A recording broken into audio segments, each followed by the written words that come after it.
කරන්න එපා. උසාවියට ලෑස්තිය. අනේ සර් මේ දවස්වල මගේ මනස පොඩ්ඩක් අවුල් සර්. මොකද අවුල්? අවුල් කියන්නේ සර් මේ එකෙක් ඉන්නෝනේ ත්‍රිවිල් පාක් එකට පීයෙන් අනින්න මට. ඈ? පීයෙන් අනින්නවා සර්. මේ අපේ ත්‍රිවිල් පාක්. ඔව් සර්. මිනිහෙක් එනවා? එනවා මට පීයෙන් අනින්න මගේ මොළුවේ අවුල් වෙලා තියෙන්නේ. කවුද මේ?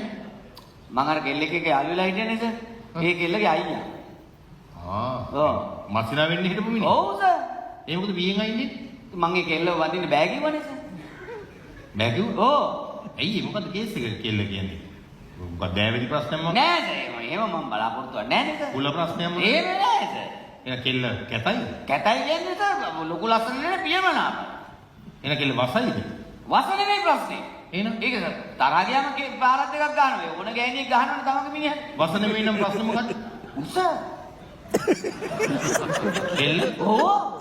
කෙල්ලෙක් උස වෙනවා කියන එක මහ ලොකු ප්‍රශ්නයක්. උසගේ කඩ නෑ සර් සෙට් වෙච්ච ඔක්කොම කොට ඇති. සර් දන්නේ නෑ. නෑ සර්. උස ගෑනු කසාද බැන්දම කොටේව ජීවිතේ ප්‍රායෝගික ප්‍රශ්න මතුවෙනවා සර්. මොනවා ප්‍රායෝගික ප්‍රශ්න? සර් නිකමට හිතන්නකො සර් අදිසිය මට ආදරයක් ඇති කියලා මම කොහොමද ඔකිට උම්මා එකක් දෙන්නේ? ඇයි? මගුලක් කතා කරනවා සර්. සර් දවසක් මම මේ ගෙදර ගිහිල්ලා ඉන්න වෙලාවේ මම කිව්වා මේ වීගිට මට ආදරයක් ඇතිලා තියෙනවා අර උම්මා එකක් දෙන්න ඕනේ කියලා මම දෙබිගේ උසයිනේ සර්. මම මේ බංකුවක් උඩ නැගලා මේ එහෙනම් එන්න කිව්වා. මේකි ලුණු කප කප හිටියේ කුස්සියේ. දුකන ආපු ගමන් සර් බංකුවට කකුල වැටුණා. මම උඩින් ගිහිල්ලා බිම වැටුනේ. උම්මා එක ඉතින් මන් දෙන්න වෙන්නේ කොහෙද පොළොවට තමයි. නිකන් හිතන්න මේ වගේ උස ගෑණියෙකුට මම උම්මා එකක් දුන්නොත් බඩට ටිකක් පල්ලෙහානේ වදින්නේ සර්. ඒ හරියට වදිනකොට ඉවස ගන්න තමයි. ඊට පස්සේ නේ දන්නවනේ සර් වෙන දේ උම්මා එකෙන් නවතින්නේ නැහැ නේද? වෙන මොනවාද ප්‍රශ්න වෙන මොනවාද සම්පූර්ණ වෙන ප්‍රශ්න කියන්නේ සර් යාළු වෙලා ඉන්න කාලේ සර් අපි මේ චිත්‍රපටයක් බලන්න බස් වලට ගේටගෙන ඉන්නකොට මේකි මට කියනවා අනේ සෙනවි කොණ්ඩේ කට්ට ගැලුණා කියලා. මොකද? කොණ්ඩේ කට්ට ගැලුණා. ගෑනලා මේ කොණ්ඩේ ගෑනලා මේ. ඉතින් මං කෝ අවුලන්නේ ඔහොම නෑ ගහන්නමයි කියනවා. කට්ට ගහන්න. මං කෝ නෑ ඒකට ගියාම 60 කටු ගැලවෙන්නේ ඔහොම යන් කියලා.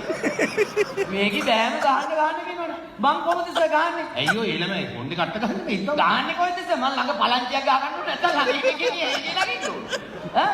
ඉතින් ඔය සම්පූර්ණ ගෑනකට පොඩ්ඩක් දෙකට නැවෙන්න කියලා කට්ට ගහන්න තිබ්බද? මොකද්ද? ඒ ගෑනු ළමයාට පොඩ්ඩක් මෙහෙම දෙකට නැවෙන්න කියලා කට්ට ගහන්න තිබ්බද? අනේ බලන්න මේ යුනිෆෝම් ඇඳපු නිලධාරියෙක් කියන කතා. මොකද? වග කියතු නිලධාරි ගෑණියෙක්ව දෙකට නම්බලා පිළිමේ කට්ට ගහනවා. මේක රටේ එළිය බලාගෙන ඉන්නවා දර්ශනයද? චික් මොන කතාවද කිය? හරි. ඉතින් තමුසෙට ඒක මස්සිනාට පැහැදිලි කරලා කියන්න තිබ්බනේ. කිව්වට මම විශ්වාස කරන්නේ නැහැ නේද? ඌ මොකද කියන්නේ? ඌ අහන්න එතකොට කෙල්ලගේ බඩේ ඉන්න දරුවට තාත්තා වෙන්නේ කවුද? ඈ? ඔව් එහෙම අහනවා. යකෝ බෙල්ලට බබෙක් හම්බෙන්න ඉන්නවද? ඉන්නවා හිතයි. තමුසෙ කියන්නේ? මගෙන් වෙන්නේ නැති මම හිතයි. ඈ යකෝ. එතකොට දැන් උඹට ඔය උස ප්‍රායෝගික ප්‍රශ්න ගැටලු මුකුත් මතුන්නේ නැද්ද එතකොට? නෑ ඒ මං කිව්වේ සර් හිටගෙන ඉන්නකොටනේ. ඇලවුණාම අවුලක් නැහැ. ඇයි සර් අර මොරටුවේ කතාව අහලා නැද්ද? මොකද්ද? මොරටුවේ කතාව. මොරටුවේ කතාව? මොරටුවේ කතාව අහලා නැද්ද? මං අහන්නේ. ඕනම කඳක් ඉරන්නේ හරහා දාලා කියන. ඇත්ත. උඹට ඇතුළට ගියාම කන්දන් ඉරේ ඉන්න අම්මේ උසාවි දාන්න කෙලින්. මම වගේ මිනිහෙක් තියන්න නරකයි. මොකෙ කෙලින් කොහමද උසාවි දාන්නේ? එහෙම කරන්න එපා සර්. එහෙම කරන්න එපා කියන්නේ බෑ.